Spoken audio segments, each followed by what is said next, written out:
Hello! In this video I will show you how to install Chat GPT Widget on HONOR X8c. So you have to start by opening your Google Play Store, then click on search bar and type in Wally AI and click search, and then click install.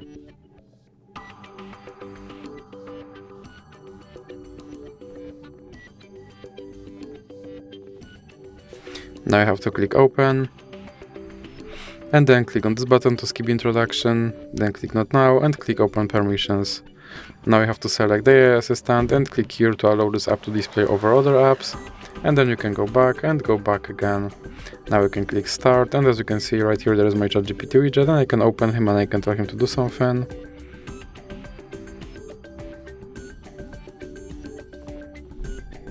And as you can see, he responded. And if you want to remove him from your screen, simply drag him into the X icon in the middle. So that's it for this video. If you liked it, please remember to leave a like and subscribe.